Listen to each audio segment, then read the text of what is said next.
A native of Biloxi, Mississippi, Fred Haise was born on November 14, 1933.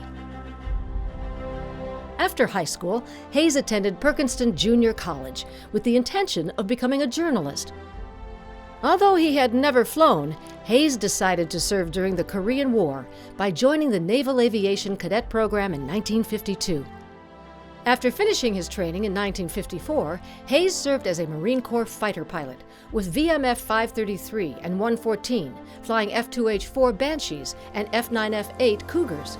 Afterward, he served 2 years as an all-weather tactical instructor in Texas.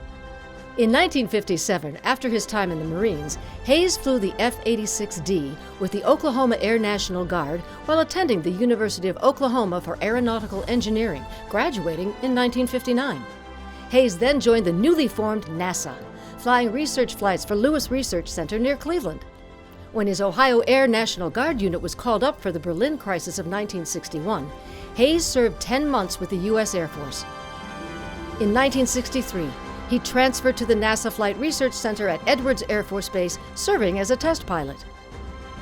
In 1966, Fred Haise was selected by NASA into Astronaut Group 5 for the Manned Spaceflight Program. His first crew assignments were as backup lunar module pilot for both Apollo 8 and 11. Finally, Fred Haise got his chance for spaceflight, being assigned as lunar module pilot for Apollo 13. We have commit and we have liftoff at 2:13. The Saturn V building up to 7.6 million pounds of thrust, and it has cleared the tower.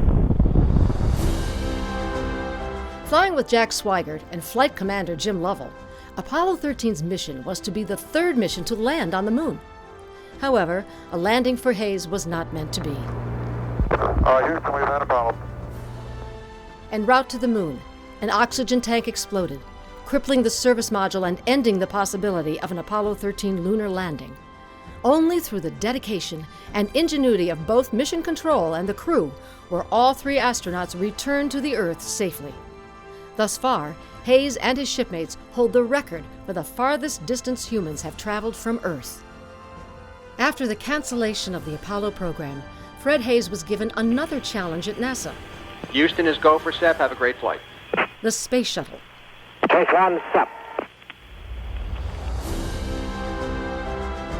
In 1977, Haise was an integral part of the Orbiter Project Office and the program's approach and landing tests, verifying the new NASA spacecraft Enterprise.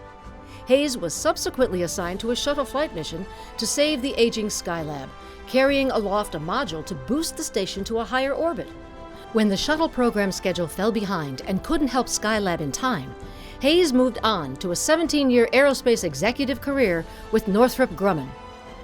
Among his many honors, Haise has received an honorary Doctor of Science degree from Western Michigan University, Presidential Medal of Freedom, Society of Experimental Pilots Kinchlow Award, and the NASA Distinguished Service Medal.